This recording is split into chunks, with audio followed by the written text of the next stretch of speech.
Number one, partnerships are key. You cannot scale without realizing the power of partnerships. Even if Great you're a point. Sam Zell or somebody like that, it's guaranteed that Sam, just like Warren Buffett, who's the face, has Charlie Munger.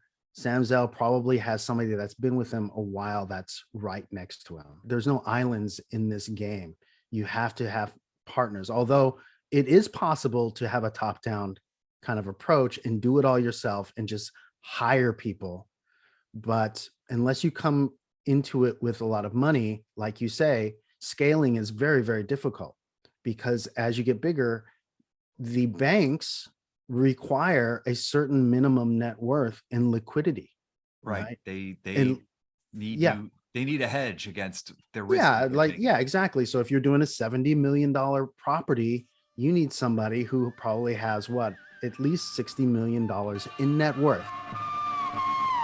Welcome to the Wild West Real Estate Podcast. And now, here's your host, Mark Henteman.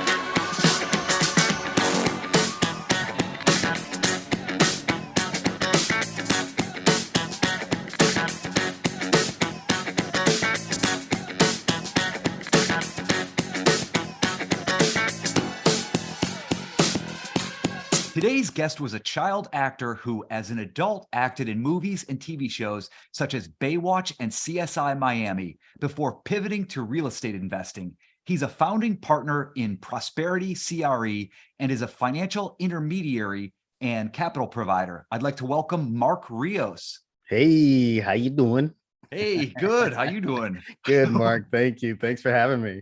It was a very New York accent. Hey, how you doing? How you doing? I was just reading, unfortunately, one of the big kind of, I guess, symbols of New York performing arts passed away recently. Irene Cara, who sang, Oh, yeah. What a Feeling for Fame. And Right. I kind of got New York on my mind, I guess.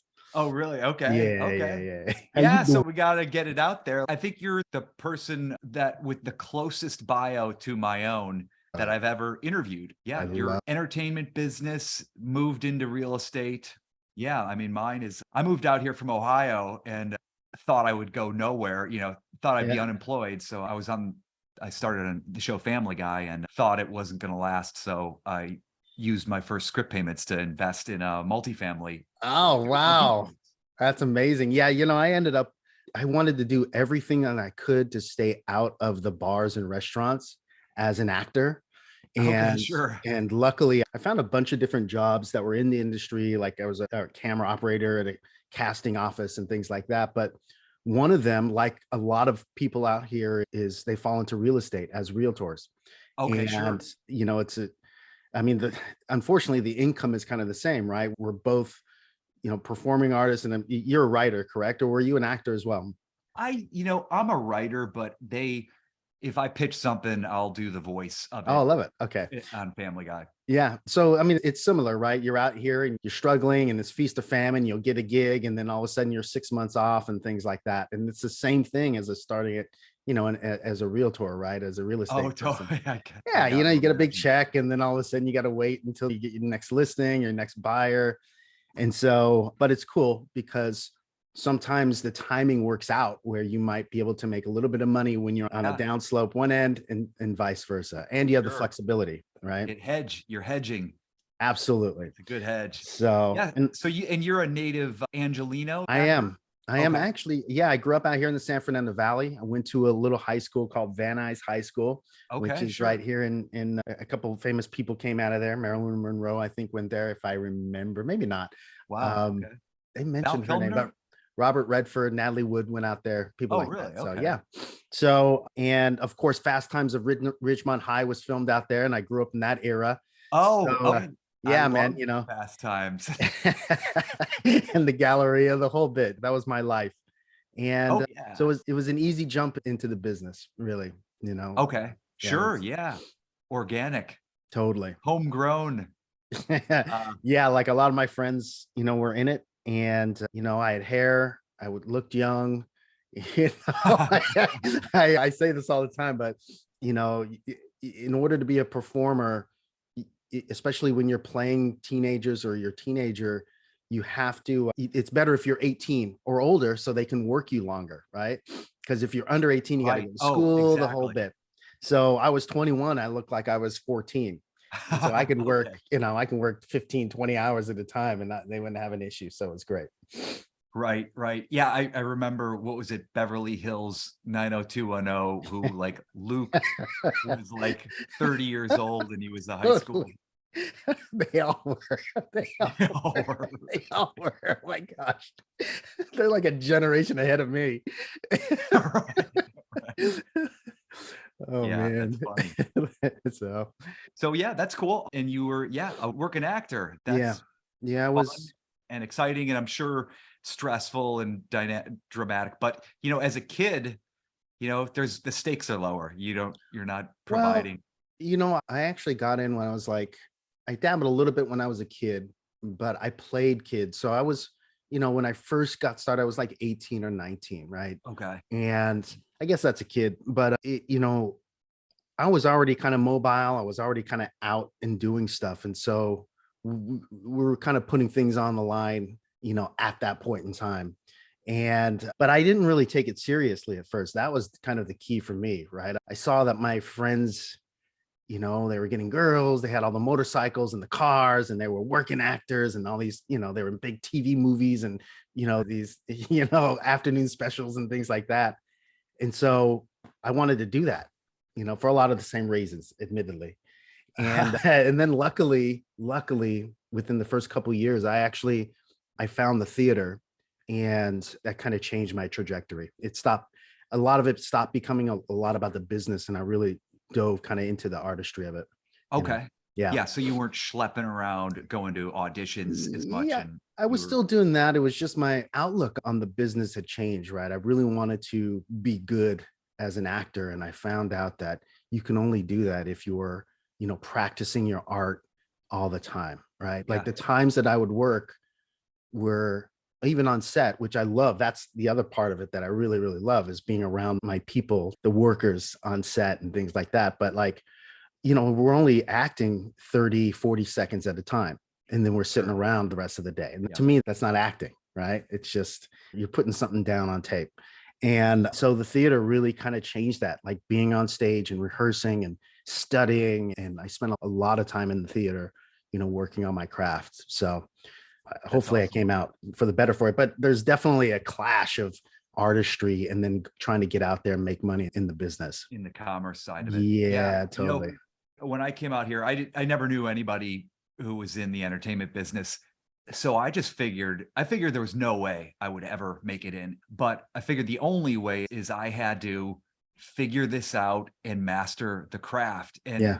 And I spent tens of thousands of hours, like between Ohio, and then I moved up to New York and I was working for David Letterman, but just endlessly, like, just I got to learn this craft. I always felt Yeah. like I don't know. I don't know. Yeah. I don't even know what I don't know. Yeah. So I deconstructed everything. And I was surprised at when I sort of walked into the first like rooms, like writers' rooms that I was in. And a lot of the other people around me, nobody had my background. They were all like, oh, I had gotten a job working as an agent's assistant. And then I got a PA job on this show. And then Crazy. became a writer's assistant. And then I became a writer. And was like, oh, Crazy. cool. So that's how you did it. I didn't have any connections anywhere. It was like my writing had to get Yeah. the doors opened. Yeah. Yeah. Gosh, I mean, I guess it's so weird. Like I had a revelation, in one of my midlife crises, when I was like 29, 25, like as a performer in the business, you have a midlife crisis like Yeah, every I'm 2 sure. years. Like, what am I doing? But I did have a revelation about everybody has their own path, and Right. everybody, like people arrive at different times and they may not have the longevity, or they may have their quote unquote 15 minutes of fame, or it could be an hour of fame, and as long as you stay on the timeline, at some point you're either going to have a kind of a long kind of term, nice simmering success. You might have, heights and kind of lows and all of that stuff. But everybody's on their own journey. And it sounds kind of new agey to say that, but it really is. Like if you Yeah. look back at your career, like me, if you look back, you go, man, this really was a twisty road that I've Yeah. been on. You know what I And mean? people next to me who seemed identical to me at the time just went on crazily different, either misfortune or tremendous fortune. Yeah. Yeah. Yeah. And that's the reason why I kind of liken it to, it is a bit of a circus. We are a bit of carnies, right? Because it not only because it's just crazy and we're performing and we're, doing things for entertainment value, but also people land here from the craziest of circumstances. Somehow they end up here or they end up going and coming back and things like that. And it's just, Right. it's fun, but it's like, it's real life too. So if you're trying to put down roots, you got to really kind of plan, and unless you have success, lasting success, and then you're Right. good to go. So, And it's, when you're in those early days, it's nerve-wracking and it's hard to survive. totally, totally, absolutely. So I kind of floated into real estate. I bought my first piece of land. Like I was 19 or something like that. I wanted to start a Christmas farm. So I always had that entrepreneur thing. So up here, we have this great area called Tehachapi, and it's up in the mountains, the start of the Sierra Nevada mountains down like near Bakersfield. So south. And of course, the Sierra Nevadas, if nobody knows, they run all the way up. People have heard of Yosemite and of course, Lake Tahoe, and they go all the way up to Humboldt County. But down towards the bottom, Tehachapi is like, 6,000. It's up in the mountains, 6,000 feet above sea level. Got some pine trees and stuff like that. And I'm like, I found, 5 acres where I could buy on a land contract from some lady that was just doing owner financing. And, my grandpa lent me $2,500 for the down payment, and I had $150 a month payment, and I can go up there. It's just raw land up in the mountains. Yeah. And awesome. I'm like, I'm going to build a Christmas tree farm up here. A Christmas tree farm. And I just wanted to, I don't know, like I was an entrepreneur, man. Yeah. And of course I couldn't keep it because I ran out of money. I didn't have any money, right? Like I'm an actor. And was it a schlep? What was that? How? Yeah, it's about an hour and a half. So what we did is me and my theater friends, we'd jump in the car on the weekends and we go camping up there. And we just sit on my land and camp out and, play charades or whatever weird theater people do. And of course, party. And, it's great. And it's right up by Lake Isabella. So anyway, I ended up losing that, but I didn't lose the real estate thing, and it kind of stuck with me. Sure. Yeah. Yeah. It's so solid. I mean, yeah, that's interesting. So you bought land. Yeah. I did. Whatever possessed you to buy land and open a Christmas tree farm. Zero clue. Like I was like, okay, well, I don't have power to the land. Like I was thinking about those things. I didn't understand it though, right? I didn't have power to the land. It was up on, like my main portion was up on a hill, and there was an easement that went all the way down to the road. So all I had was a small strip that I could get power to, right down at the bottom and find some way. But I didn't have a pad. I didn't have water. And I was like, what could I do here? And of course it was at the great level that, planting trees could work out. But of course I didn't know anything about the Christmas tree business. Right. Like, don't those things take like 20 years to grow? Oh yeah, totally. What do I know?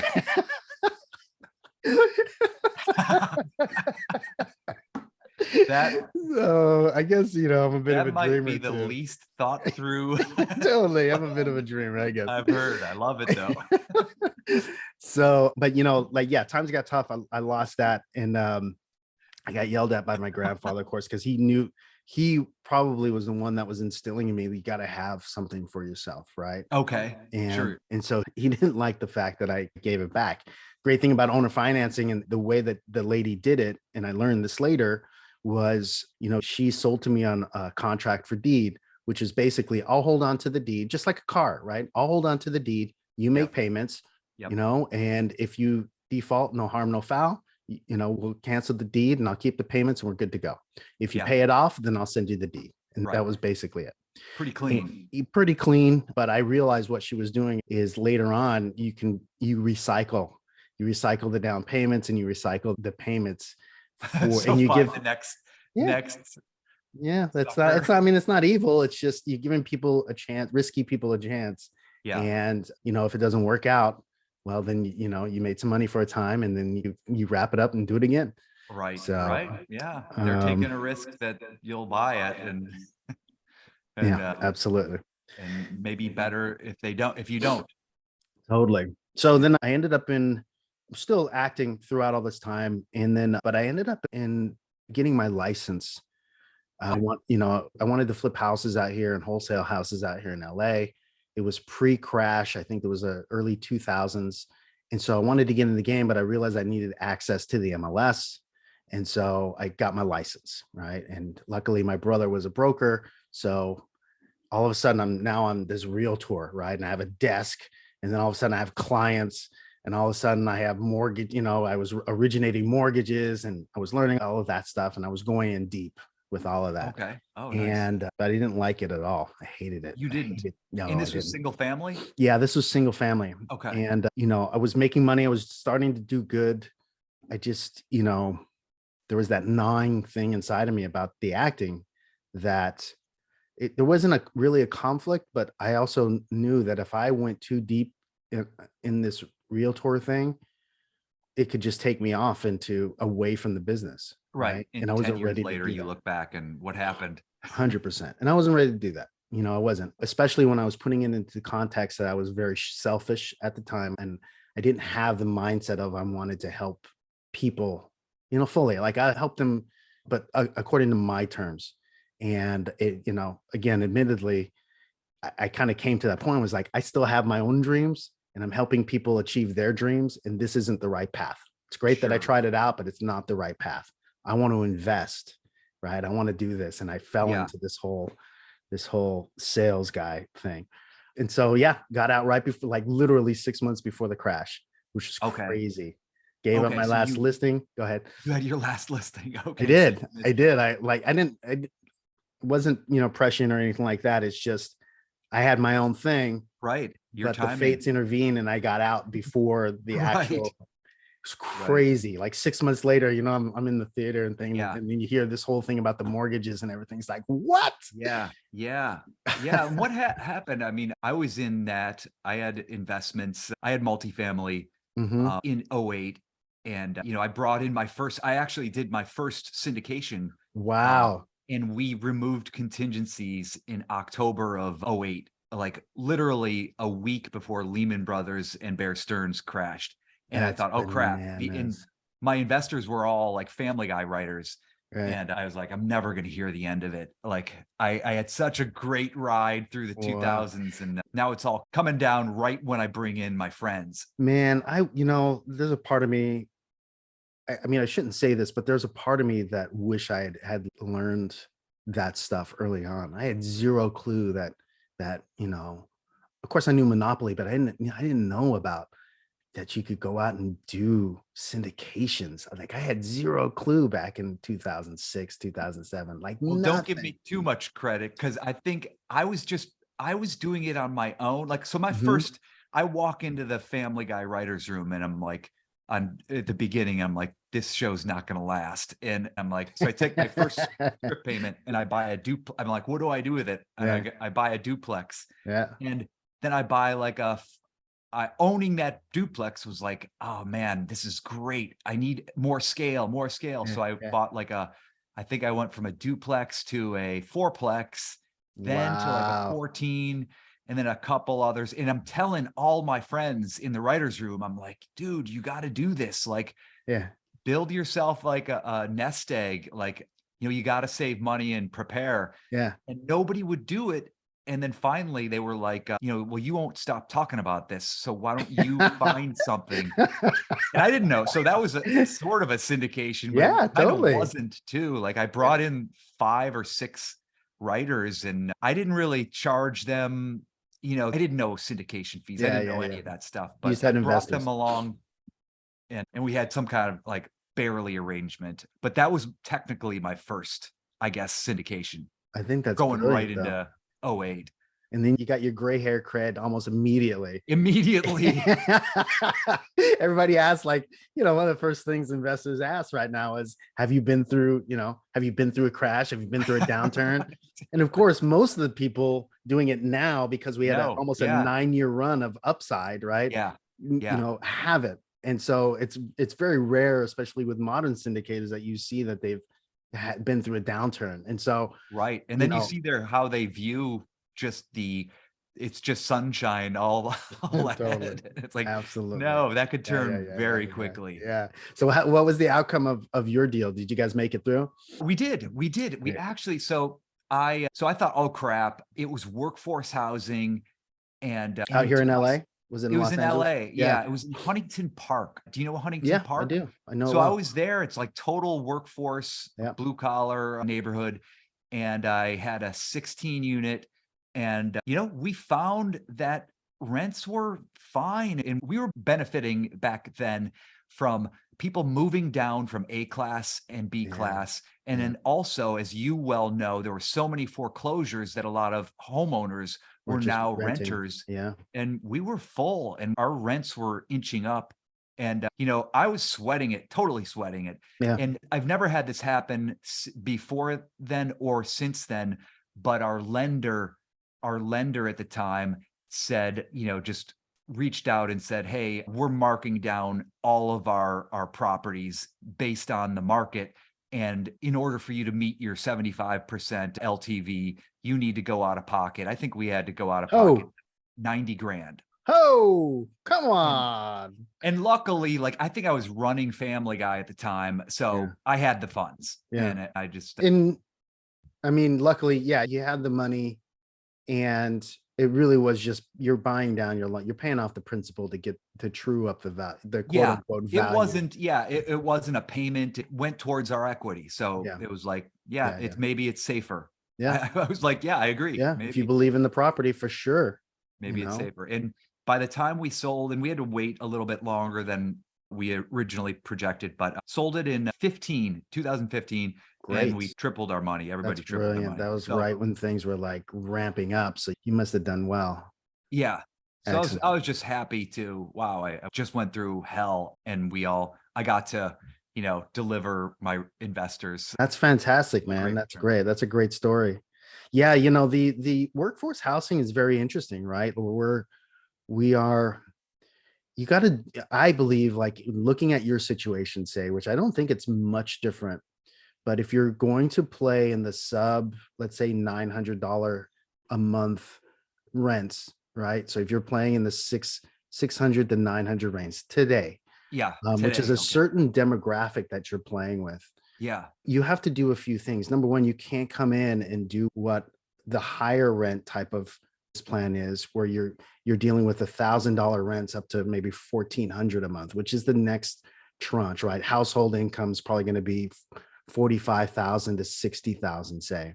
And that's kind of where we are, what you just mentioned. We're in the $1,350 rent range workforce. And I'm not saying that, we are going through inflation and stuff like that. People start having just a little bit more kind of disposable income, right? Or they can afford a little bit more for the housing, and they can choose, hey, I want to live where the better schools are, or I want to go out to the suburbs, not in LA, but in other places around the country.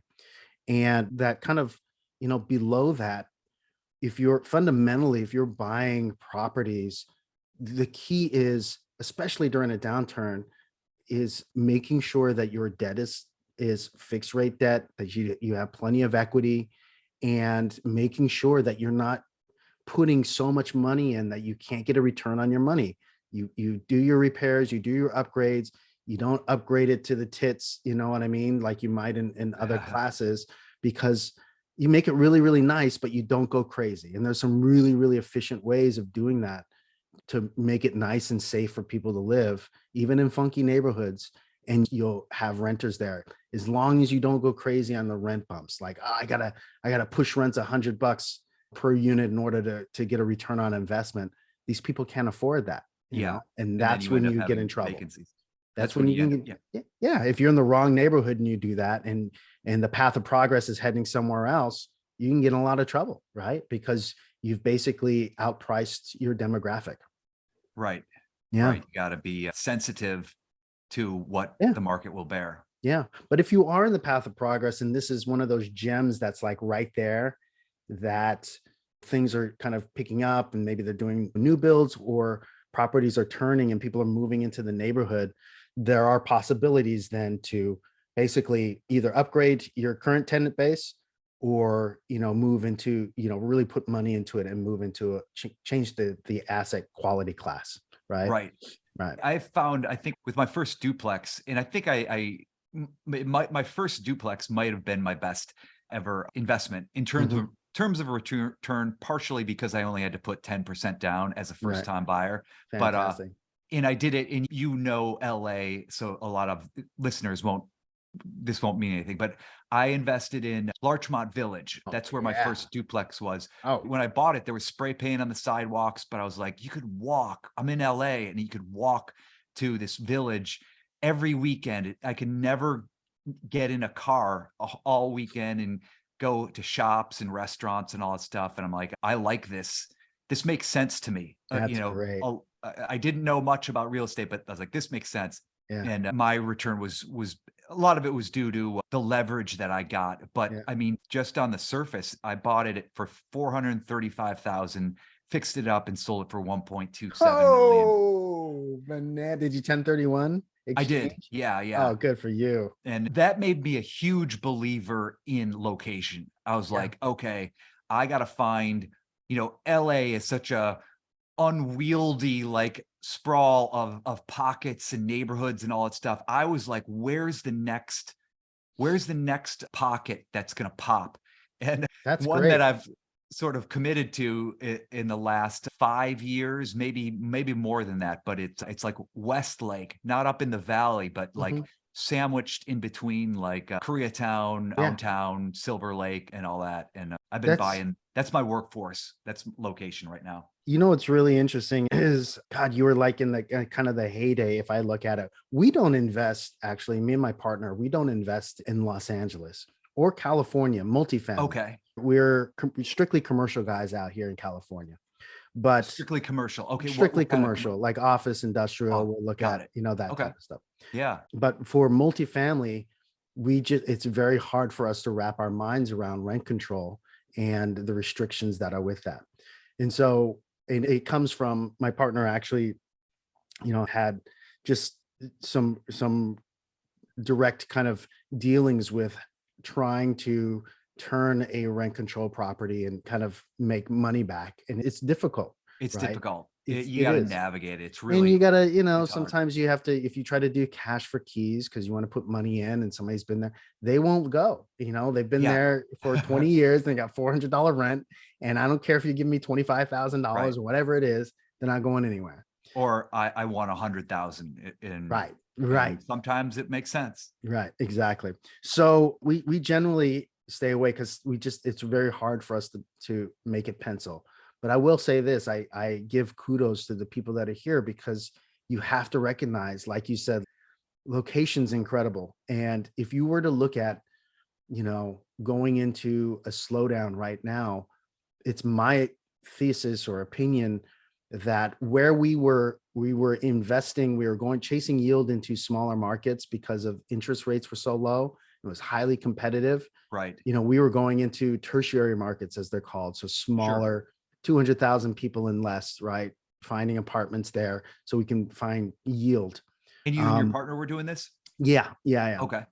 And now with things changing, and if there's a downturn, you want to be in the bigger markets. You want to be in the top 50 MSAs, maybe even, the top 25, where it's going to withstand. It'll take its hit, but it's going to withstand a downturn. Because that's where you want it. It's almost a flight to safety. It's a flight to value. Yeah. And it is. As you get, I think Bill, I don't know if you know Bill Ham. I think he's a Jake and Gino guy, coach. And I've known him for a long time, but he always had this thing that he was maybe the first person I heard like articulate it, but we've all witnessed it. We've all been through it. It's that, as the market improves, as they're during an expansion, everybody gets priced out of those prime markets and they go chasing yield, like you're Yes. saying, into secondary and tertiary markets. Yeah. And then when the cycle ends and you go into a downturn, everybody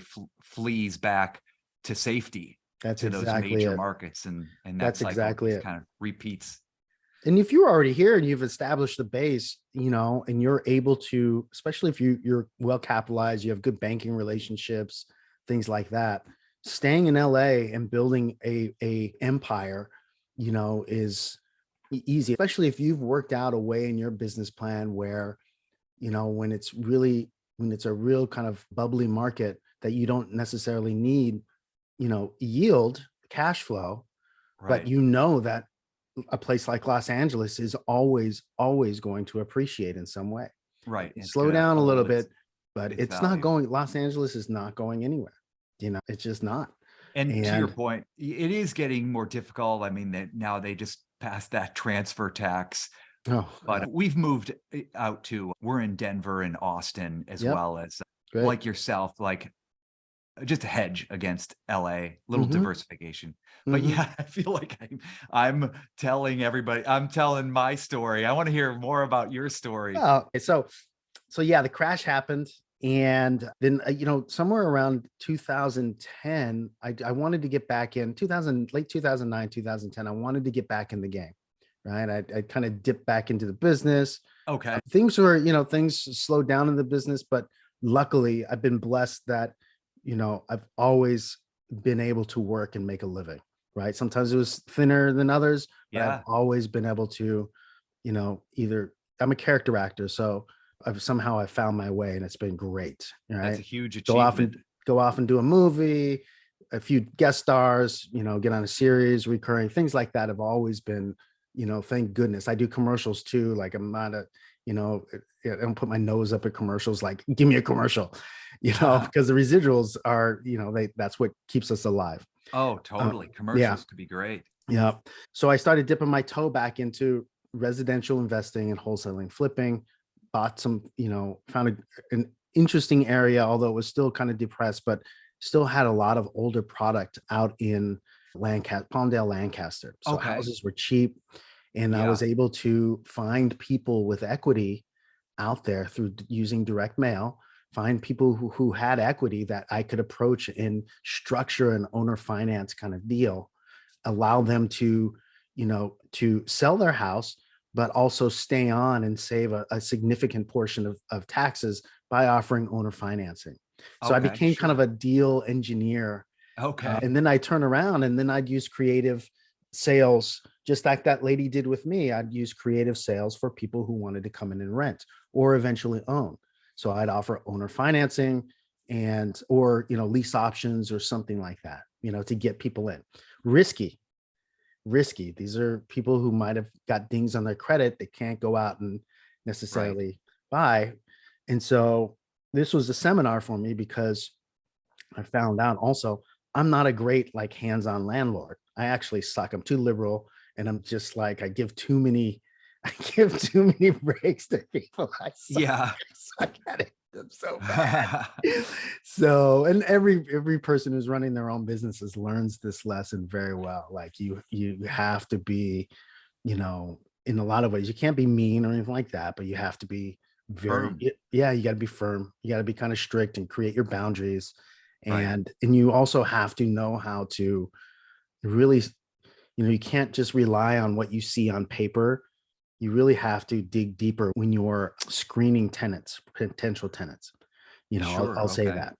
So nothing really ever got in danger. I just had some bad tenants and I learned how to offload that on. I just didn't want to deal with it. So I offloaded onto a really great property management company, paid them the 10% and just, I was done with it. You know what I mean? Yeah, me Yeah, I too. mean, I did. I want to move I on think and do they're other things. a good property management company A is good property invaluable. manager, 100%. Yeah, Like, yeah. and so I brought that lesson with me into multifamily, and that's kind of my next thing is I don't know where it came from or how I stumbled on it, but I found commercial real estate, specifically commercial real estate finance. And Okay. I ended up finding a mentor, like, they call them gurus, right? And, luckily he had institutional base. He had a Wall Street kind of background. And so I just dove into that side of things, and I learned commercial. I learned how real kind of finance works. I learned the next level of how loans work. Like I was really well versed in residential loans, but like once I started learning commercial real estate loans and how all the capital stack works and all that stuff, Sure. I was like, Right. okay, I love this, right? It's sufficiently detached enough from the emotions of being a landlord, but it's still, there's a lot of the transactional elements that I dig, right? I'm a transaction guy. And so I love the chase, on that, and closing deals and things like that. I love that.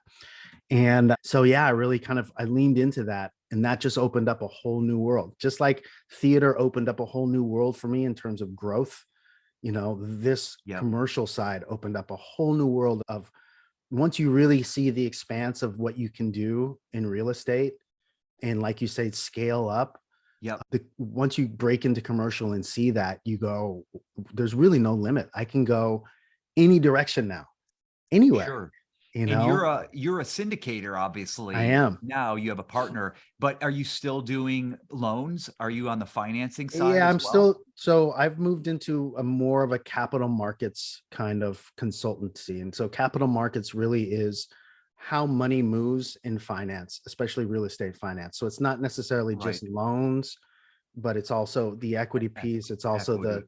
the mezzanine and preferred equity kind of middle pieces. And, but it deals with bonds and then, things like Right. that. I So think I don't, there's go I ahead. was just gonna say, I think there's a lot of syndicators who have been at it for a long time and are experienced that still know very little about capital markets. Yeah. It's like they go out, they put out their YouTube videos or, put out Yeah. their social media. They have their one avenue of fundraising Yeah. and they stick with that. Yeah. But yeah, you're right. There's a whole world out there, Yeah. that's loosely, not always connected to Wall Street, but Yeah. there's 1,000 ways to potentially raise money. Absolutely. And structure these deals, right? As you get bigger, you have to find different ways to structure them. You can, if you have access to capital, what I mean, you can find one big check writer and find a great loan, and you can cookie cutter your way through that. There's no doubt about it. But eventually, as you kind of scale, you have to find ways to structure, because each deal is different and Right. each deal has nuance in there, especially in the business plan, and that you have to structure capital in a way that makes it most efficient. And Right. so, And doable, to your and point. doable. It's got Yeah. to be doable. What happens when everybody wants to scale, Mhm. obviously. But when you get into a $70 million deal, how do you do that? Can you walk us through? Like, I mean, I am the guarantor on a lot of our own loans, Yep. but I look down the road, I'm like, I want to grow, but I can't be the guarantor if they want me to put in 20%. Well, so there's a couple things. As they get bigger, you realize that if you or your partner, number one, partnerships are key. Like, no, you cannot scale without realizing the power of partnerships. Right. And Good point. even if Great you're a point. Sam Zell or somebody like that, it's guaranteed that Sam, just like Warren Buffett, who's the face, has Charlie Munger. Sam Zell probably has somebody that's been with him a while that's right next to him. You Mhm. know, I'll have to look it up. I could be wrong about that, but I'm just imagining that there's no islands in this game. You have to have partners, although it is possible to have a top down kind of approach and do it all yourself and just hire people. But unless you come into it with a lot of money, like you say, scaling is very, very difficult, right? Because as you get bigger, the banks require a certain minimum net worth and liquidity, Right. right? They need a hedge against the risk Yeah, that they're like, taking. yeah, exactly. So if you're doing a $70 million property, you need somebody who probably has what, at least $60 million in net worth. Now, aren't necessarily, they don't need to put that amount of money in, or even their liquidity portion of that. If it's $70 million, what is that? $7 million, 10%. They need to put $7 million. They have to have $7 million worth of liquidity. That's short-term liquidity. That's cash, stocks, bonds. That's it, right? Sitting Yeah. in an account. And they don't have to contribute that. They're just signing on the loan. So those are what we call key principles. So Okay. it's possible to put together elements in order to do that. You can reach have a that. key principal come in, sign on the loans. They don't do, much else except maybe give advice if they're real estate oriented, but they have the net worth and liquidity to help move you along. And But they don't usually, have to be a 20% investor, 10% no. investor. You can raise capital for all that. You know what I Okay. mean? They Okay. generally, banks won't let you pay, quote unquote, pay for a KP. So, typically they'll have to contribute something. Many times, if you're going to offer them equity, a piece of the ownership, and we're getting kind of in the weeds with syndication. Right. So, but GP, they want to be on the GP. yeah, and typically when you're doing syndications, in order to survive, because there's not a lot of cash flow for the GPs to keep the lights on, there's a little bit of fees up front, right? The acquisition fee, Right. or, and so usually that translates into cash that can be rolled into the deal, say for the key principal. And the banks will be okay with, hey, go ahead and contribute your funds, so they're not just walking away and don't have any connection with the deal. Does that make Right. sense? Yeah. So By the way, what kind of banks do you typically work with, or are you even talking about in this arena? Because, there's obviously community, there's agency debt, yep. and, a couple tiers in between. Right. So at that size, if we're talking 70 million, or let's even take it down even smaller, let's talk, say, a $25 million deal, end up, right? Yep. There's kind of a threshold. So it really depends on the location and where we are in the economy. Our first go-to is to find, stabilized or near stabilized properties that we can perform value add upgrades, take it to the next level. That's our business plan, right? So we're looking at properties that can usually, that have strong occupancy right in the 90 to 95% range, never really dipping, but rents might be under market. Maybe they haven't upgraded in 5, 7 years, 10 years, something like that. And it can use fresh capital injected into a deal, right, in order to improve the interiors and then raise rents in order to make our money back. That's really the business plan. We call that forced appreciation. We're putting money in, we're actively going after increasing the revenues, and we're actively increasing efficiency on the expense side, getting better management, making sure that the operations are streamlined so that the NOI grows and we make our money back. Right. And do you focus on a specific tier, or would you say your C class, your B class, your A minus? I'd say it's generally going to be in the C plus, Okay. Because I guess we kind of say, yeah, we'll buy C and then bump it up to a B. Yeah. I mean, I think that's a good way of describing it. The types of, so given that we're looking for what we call stabilized value add, our agency debt is going to be our first choice to go after. Right. It's very efficient. They've got it down. There's plenty of capital out there, from Freddie and Fannie and even HUD to go ahead and do what we want to do. They have lots of loan products that you can structure. The cost of capital is generally the best that you can get. There's some nuance, right, in terms of getting into those deals. But once you're kind of in, you understand how they work. It's probably the best product, overall. You're not going to get down the road with a Freddie or Fannie lender, and right before closing, the committee's not going to turn around and retrade on you, and all of a sudden they're squeezing you for another 5% LTV because whatever. That's what banks do. That's what banks do. We do that too. We do agency and regional and some community, and sometimes, and maybe it's in a market of like LA. No, we do it. But there are some lenders that are not agency, like community and regional lenders, that really compete with agency and get a little bit better. But we do a little bit of both. Yeah. And so community banks, so there's kind of tiers, right? You have local community banks. Within that, you probably have some credit unions. Then we have what are called banks, right? Which are either multi-state or some other kind of form of different areas. And then you have national banks. The national banks are usually playing with whales, although you can get, you can get financing from them down to a $2 million, $3 million loan amount, but it's usually going to be, they're going to flip it off to CMBS, which is a whole nother, Right. you know, And when that's you a say national banks, is that Citi, Wells Fargo, your okay? big But banks. that's not agency. That's not agency. A- Although okay. some of those banks do have agency, they have licenses with, like, Capital One, for instance, is I'd say it's a national bank. They have a Okay. whole credit side, but they're also direct, Freddie, Fannie lenders. Okay. So, Interesting. they have an Interesting. agency component to it. Fast. So, but the key thing is we want to minimize our risk as general partners. And it doesn't mean that we don't have a financial skin in the game, but we want to try to make sure that if anything happens, our personal lives aren't completely wiped out. And so recourse, Right.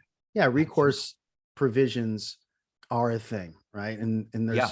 there's two different types of loans when it comes to guarantee, two different main loans, right? Recourse, which is Yep. basically you and everybody else who signed on the loan, you're on the hook for everything. You're on the hook, right? We're going to take everything. And then you have, if something happens, I'll say that. And Right. then you have non-recourse loans, which have what we call carve-outs, where generally they're just Bad looking boy at the, carve-outs. yeah, exactly. Generally, they're looking at the part of the property only. They take the property, they've underwritten it, they know the risk, they're charging a little bit more, but it's non-recourse. And then you're on the hook for fraud, purposely not putting insurance on the property, things like that, things that you would have to do purposely to materially jack up the deal and mess up the loan, right? Yeah. And then they can come after you, and then you're on the hook. Those are bad boy carve outs. Exactly. Right. And So I know one thing that we've dealt with in when we go into different states, we look at a lot of them are single action states. So if you do a recourse loan, the bank, it's called a single action. They can take one action. So they could either go right. after the property or they can go after the borrower. But Yeah, they that's a can't really go good after thing. both. That's a really good thing. What states are those? That's really good. So I you're think in most of them, most of the states we're in, and we're in Texas and Mhm. Colorado and LA. I think all three of those are single action states. Yeah. And this came to me a while ago from my broker. He does all kinds of loans. And he just said, your risk is lower if you're investing in a single action state because 95% of the time, 99% of the time, the bank will go after the property. It's clean, it's simple. Mhm. And if they go after the individuals, it could take them years of, Yeah. I mean, they want their hooks in you, right? They want their hooks in you. I yeah, mean, they want that's the really, property back or they want as quickly as possible. yeah. And they want you on one side of the relationship too, right? They want you invested, they want you worried, all of that stuff. But Right. you know what I mean? They want you to not necessarily sleep at night thinking that you know what I mean? So you'll pay attention to the property and do Right. what you say you're going to do. Yeah. You know? Yeah. They don't want a mess Um, on their hands, which a lot of them right. had in '08. Yeah. Yeah. And so, I mean, it's almost the same thing in terms of, we were talking about earlier, working class, the type of loan that you get for working class properties. It's almost the same thing. If you're going to do a recourse loan, which generally you have to do recourse on a local bank, you're going to have to do, recourse on, say, a regional credit union, probably. Most regional banks are going to have, most of their products are going to have recourse, although they may have larger size loans that are non-recourse, right? So the Right. $5 million, $10 million range. And then the national banks will have recourse, but if they flip you to CMBS, right, which is basically they're taking the loan and they're selling it off to Wall Street, or if they have a large balance sheet loan, they might do partial recourse, or they might force you to, have a significant amount of your money with them, things like that. But they still want their Sure. hooks in you. So they'll do a Sure. partial recourse or something like that.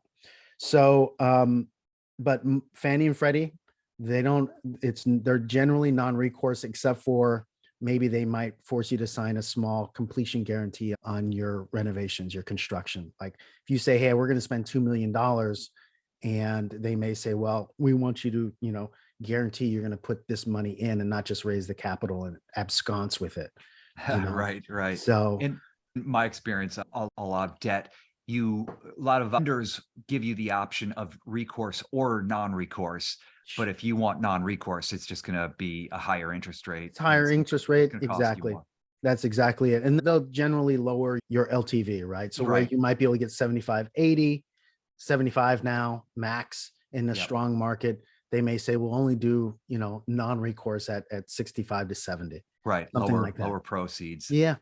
It's really tempting to go with recourse if you could Yeah, if you can. stomach Now, it. there's other elements in there though too that, to think about, especially looking in the downturn, right? Like, so a regional bank right now, they're very competitive because they have bridge programs, right? They generally don't want to go out past 5 years. And so they'll offer a 3-year bridge programs and they're very competitive, in terms of pricing. Really? That's right now? Yeah, right now. Actually, up until this time, there's some balance sheet bridge lenders that are kind of coming back, but there's still so much volatility in the debt markets, the capital markets, the interest rates that banks have been really competitive. And they're giving the most proceeds. If it's not the most initial proceeds, they're willing to be flexible on the outlook on the property and kind of a little bit on, paying for your CapEx if you're going to build the value into the deal. So generally what they'll do is they'll give you a certain amount up front, what we'll call initial proceeds, close the deal with this, and then they'll either give you a credit line for you to do your renovations over the next couple of years, or they'll do the whole deal, give you enough to close the deal, and then they'll hold back the remaining and they'll put it in escrow. And then you have to do the work, submit the invoices, and they'll release money from escrow. Right. Sure. In both situations, they control it. The first situation is the best because if you have a line of credit, you're only paying interest on what you spend. Whereas if you're fully funded at the beginning and they hold it back, you're paying interest on that whole thing from the very get-go at the Right. most vulnerable time that you have, right? Right. Because you probably paid a little bit of premium to get into the value add deal because there's some upside and the seller's like, give me money for work I didn't do, which is a whole nother thing. But, they Right. charge you a little bit more right now. And so that first year while you're doing renovations generally has, very minimal cash flow. And Right. it's, and so having a fully funded loan that's based on your stabilized 3 years, down the line when it's chugging away, having to pay that interest early on is tough. It's tough. Yeah. So No these are all the question. things that I'm talking about in terms of structuring and going, okay, there's a lot of different loan products. What can we do that fits our business plan? Right. You know? Now, your company, Prosperity CRE, Yes. do you both are you an investor, multifamily and other assets, but do you juggle both that and financing? Do you offer So financing? Prosperity CRE is strictly a real estate investment company, right? Okay. And so we're syndicators. That's all we do right Okay. now. Actually, we're doing a deal on a 180 unit multifamily property, and so Where's our it based? business plan is probably what you do. Same thing. We're building for our portfolio. However, we also have competencies in commercial, like straight commercial. So we have Okay. we have about 75,000 square feet of flex industrial as well. Okay. Which is a whole Interesting. different kind of product, different kind of leases. I personally like it because when you're dealing with commercial, it's not as cookie cutter as residential where you have 12-month leases and you have, consumers as your Right. customers. With commercial, add into it that businesses are your customer and they're long-term leases, right? 3, 5, 7, 10 years, maybe longer. And so there's a jigsaw puzzle in how you put together The the deal. whole thing. Yeah. Sure. And it's really fun and fascinating because, the way you can put together the components is you can be very creative and it activates my creative side. Yeah. Whereas multifamily, you can be creative on the financing and you can definitely be creative on, design and how you kind of build out things and all that stuff. But other than that, it's just real estate. Right. Oh, Right. like it doesn't necessarily kind of activate my creative side that I've cultivated all these years. The depth of Yeah. ingenuity that you could use for some of those deals. Yeah. Yeah. Most multifamily is pretty straight It is. forward. It is. What markets are you in? So we love the Midwest. Actually, we're very bullish on the Midwest, certain markets, but we love Missouri and Kansas. So Kansas City is one of our main Okay. markets. Sure. Yeah. We're in St. Louis. We love Columbus, Indianapolis for multifamily, a few others like Wichita, Des Moines is another one. Okay. And then down in Texas, Houston, we're not doing anything in like Austin or Dallas, but we're open to it. We're looking in those markets. Okay. And then Interesting. generally smile states. So we recognize that not everybody wants to live in a very cold areas like the Midwest, even though there's been lots of growth up there.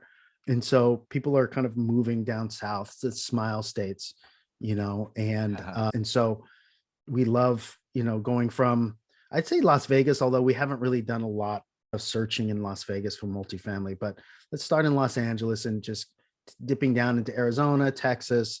We kind of skip over a few of the Gulf states, unfortunately, but then we look in Florida, Atlanta, up south in North Carolina, basically. So, Okay. Sun Belt. yeah, the bottom, exactly. Just kind of looks like a big smiley face on the bottom of the United States.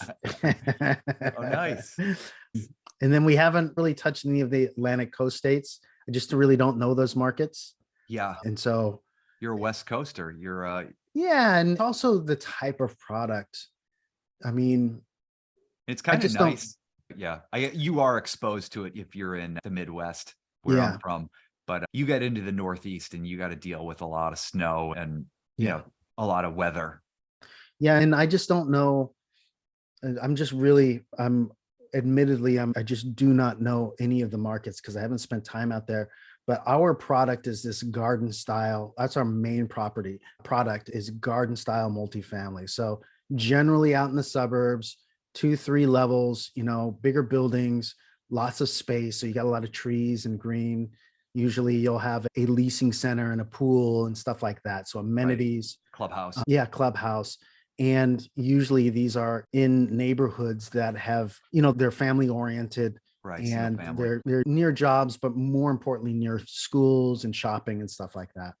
And so when we get too urban, especially East Coast, I just like there's a lot of nuance with those older states and cities that you really got to be, in my opinion, you got to be from there to really be effective.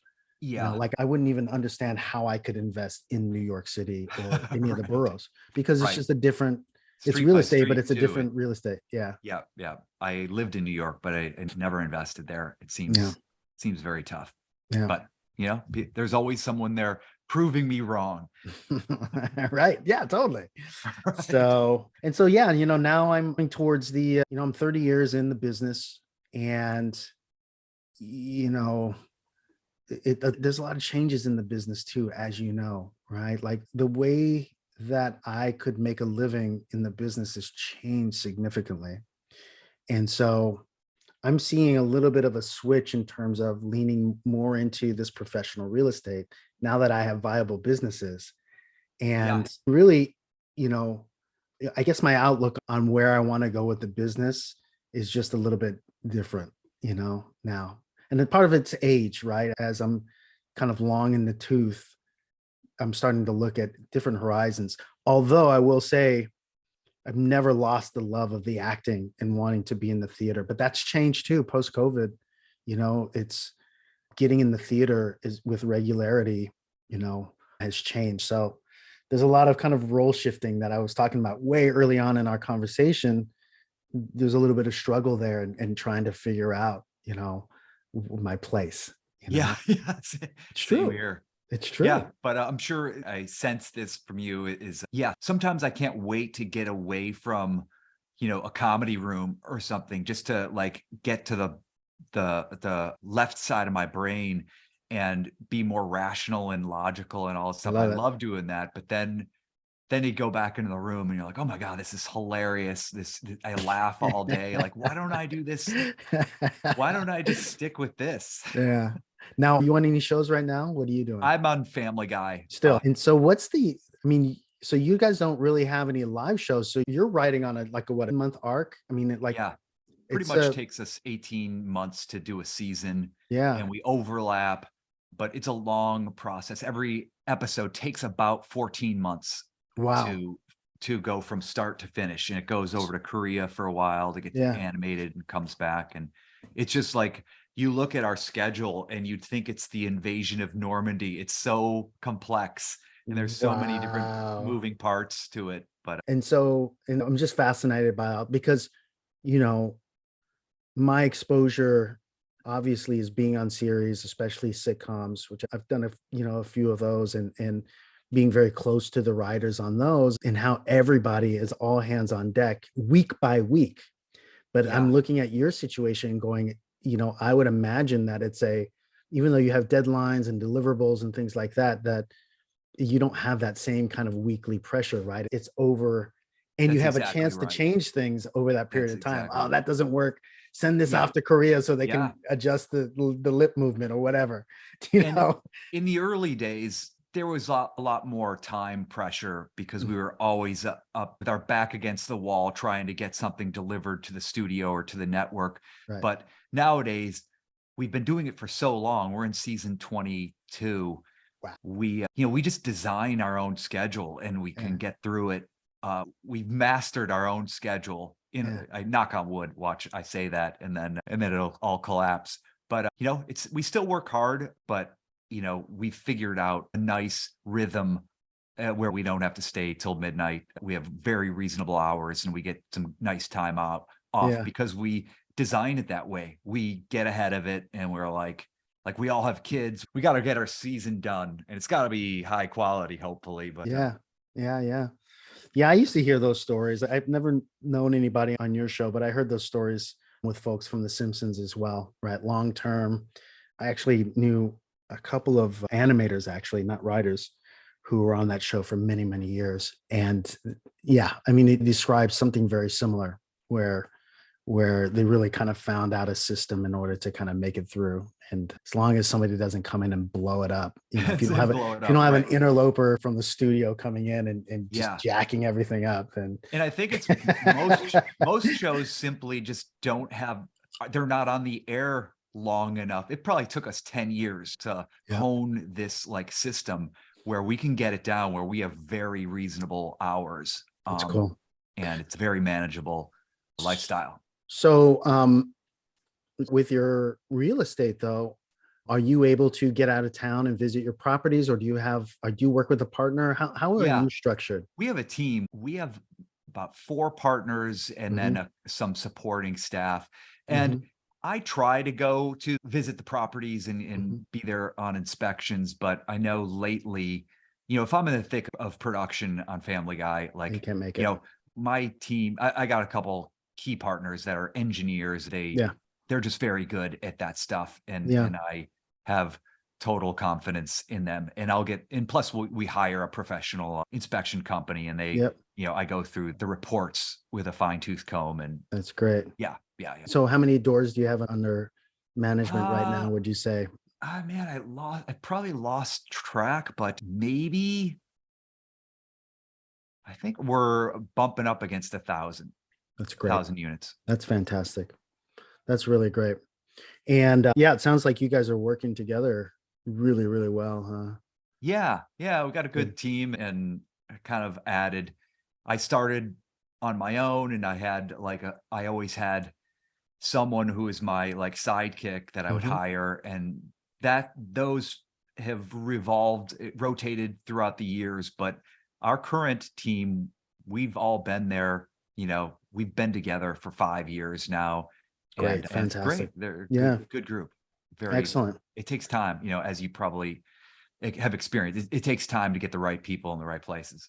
And are you guys penciled down right now? Or are you still buying? No, no, we are transacting right now. We're in a contract and we plan to close before the end of the year. Sweet. Property in Denver. Yeah. And we got a 3.07 interest rate Oh, assumed. That's what we've been kind of looking at right now. We're not going to pay the interest rates where they yeah. are now, but there's some assumed debt Yep. deals that have, good meat on the bone. That's great. Yeah. I think that if you can raise capital at will, it's not an issue or do a little structuring, right? Because the thing with assumed debt is, usually we still have a legacy of price kind of heatedness. And so the Yeah, loan against what they're selling, you're usually going to get a loan to value of 45, 50%. right. And in order to juice your returns, you have to be able to bring some equity in so that you have more more leg, either bring equity in or maybe get what they call a supplemental loan or mezzanine or preferred equity, something in there to kind of bring that LTV up so that your common equity isn't footing the whole bill, unless the common equity is okay with slightly lower returns because Lower they're returns. putting Yeah. more money in. But that's okay too. If you have a group of investors that are like, we're just parking money, man. You know, you Yeah. don't have to get us 17% IRRs and 10% cash on cash. We're good with a nice steady 85 to 6% cash flow, 13, 14% IRRs at the end. And, you know, we'll supply you with enough capital. And, Right. you know, that can Right. work. I don't know how you guys structure yours, but we love the assumption thing. It's just, you know, it's deal by deal. Like we have to structure it out because sometimes investors don't buy it, at least our investor base. Sure. Yeah. Sure. Yeah. Agreed. Hey, so I think I might have to wrap this up. We got to do our question round. Oh, Are you yeah. ready Let's for go the for it. question? Okay. Here goes. Is there an online tool or app that brings you the most value? Yeah, right now I'm using Yardi. I'm using Yardi a lot. So Yardi Matrix and Neighborhood Scout actually is one of our go-to tools. It's a demographic. You can punch in an address and you can get, you know, information on the neighborhood all the way down to crime and in schools and everything wrapped into one. So that's our number one screening tool that we use. Awesome. Yeah. Awesome. Yeah, I like Yardi. What was your favorite movie when you were 15? When I was 15, Star Wars. No. Yeah, actually, you know what? Funny enough, it was Fast Times at Ridgemont High. Fast Times at Ridgemont High. I love it. Because my friend had one of the actors' lockers right down the row from me. His locker was the one that somebody had on camera. And so like funny. our whole thing was like going there to see like his locker on camera. That's This is so before funny. I was an actor. So yeah, I loved Fast Times at Ridgemont. Aside from real estate, one thing you could spend all day talking about? Acting. Yeah. Yeah. The craft, man. Yeah, totally. Right? Absolutely. 100%. What decade created the greatest music? 70s. 70s? All right. Yeah, I yeah, could man. agree with that. Yeah. Pretty awesome. Definitely. There's a few artists out there that are, you know, pretty good still, but like Right. if you look at all the classic rock and what they're calling easy rock and, you know, some of our fans that we grew up with, like you can't, in my opinion, you can't beat it, you know? Yeah. So. Yeah, you're right. And I love the story about that. Like the Leonard Skinner, and I think I saw this somewhere on a clip of like them, but they were all in high school. They wrote Freebird when they were like sophomores in high school. And That's they practiced it crazy. for 4 years, and they kept making it longer. And that's why Wow. it's so long. Is they just couldn't loved stop. wailing on the guitar. That's awesome.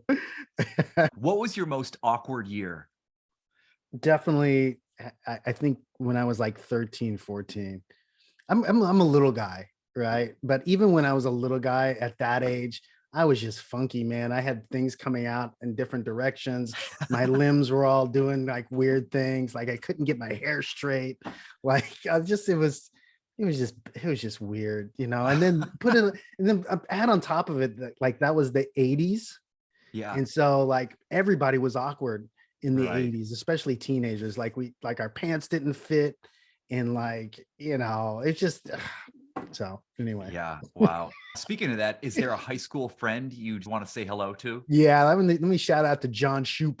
He knows who he is. Yeah. Joop. Yeah. All right. He's one of John. my oldest buddies. I'm still in contact with him. It's awesome. Oh, cool. And almost the end. When are you happiest? You know, I generally have a pretty good disposition generally, but I'd also say, you know, I got a couple of animals at home that cats that when we have one of those big, huge, like sectional couches. It's like a big giant square. It takes up the entire living room. Right. But like the whole family can just lay on the thing. And so when everybody's on that thing and I have some Hanging free out. time and we're just chilling and there's no, you know, ruckus or anything going on. And that's with all your animals. Yeah, definitely. Yeah, Or I love that. I never had a dog until like 6 years ago. my daughter and I were sitting at the kitchen counter and we're like, we found this dog and we're like, we got to get this dog. And I've never had one before, but it's the best. Yeah. Having some pets is amazing. Totally. Well, cool. This has been so awesome. How can listeners reach out to you? So I can be found on LinkedIn, Mark Adair Rios. No, Mark Rios CRE, sorry. And I'm also on Facebook, Mark Rios CRE, or just go to my website, prosperitycre.com. You can always reach out there. And then I'm also starting a fund of funds, so a small investment fund, and that's called Birchstone Wealth Fund. And my contact info is there too. Awesome. Yeah. It's been so great connecting with you. And Thanks you for too, man. sharing your knowledge. Yeah, we got to look go forward sit down when you have some free time. Let's grab We some should. coffee out here in LA, because there's not a lot of people in our sphere that I've met that's out here, you know. Definitely. Yeah, Cool. This is so great. Well, thanks.